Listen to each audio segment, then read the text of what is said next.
There is a reason why we love dogs so much. They are always super happy to see us when we show up. Dad comes home from work, Mom's on the phone stirring the saucepan. The kids have their faces planted in their iPad or Game Boy, and nobody notices or cares about Dad. Or at least, that's how Dad feels. But the dog, no matter what he was doing, napping, playing with his favorite toy, getting a drink of water, when Dad enters, oh boy! He drops everything, immediately goes racing towards him, wagging his tail excitedly to greet Dad like he's coming home as a conquering hero.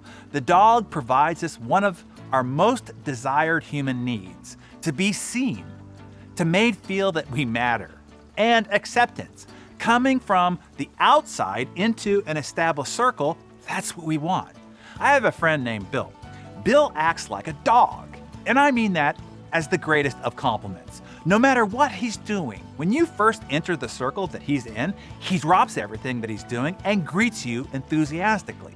You walk into his office and he's working on something intensely, and he will stop what he's doing, jump up, come racing around his desk to greet you, tail wagging. He'll do the same if you walk into a conference room where there's already a dozen people seated. Bill could be hosting a grand gala, but as soon as you enter, he greets you as if you were the single most important guest of honor. The amazing thing about watching Bill is every one of his invited guests would say the same. He has this amazing ability to make everybody feel like they are the most important guest in the room. It's truly remarkable. And as a result, everybody loves Bill. And I mean love him. Why? Because he's given them the most precious human gift of all.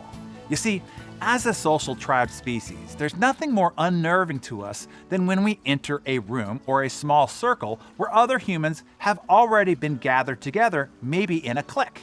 Approaching that has 1,000 primal fear bells going off in our emotional psyche. Not just the threat or danger bell, but the will I be accepted or rejected bell.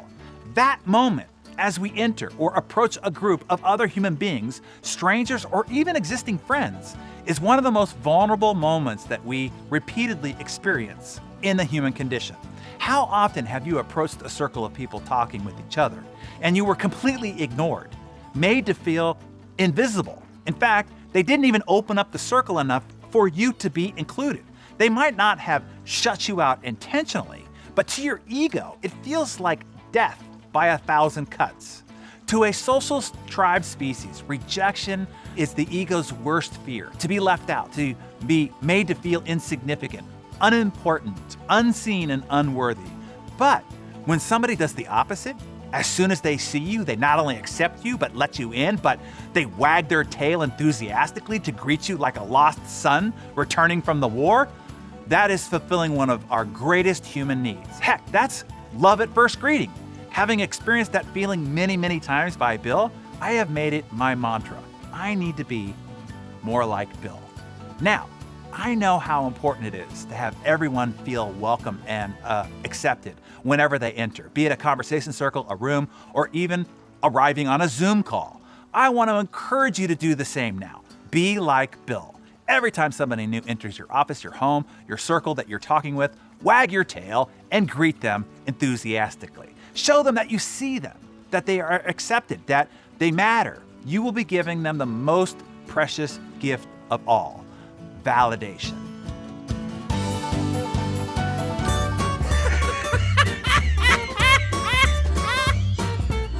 Hey, how did Jesus keep those abs? CrossFit. Too soon? Come on, jokes people, don't crucify me. Hey, if you don't like that joke, just wait 3 days. See how I say that? Yeah, it's not just Jesus that saves. Hey, look, we know Jesus was snarky and had a sense of humor. You know, the whole camel through the eye of the needle bit. And when Jesus says, "Oh, ye of little faith," the modern equivalent to that is, "You people," or the millennial equivalent to, "You boomer," since I already got you unnerved. The Lord said unto John, "Come forth, and you shall have eternal life." But John came fifth and got steak knives. Okay, so Maggie sent me this one. So don't get mad at any of these today. If you do, cancel her, not me.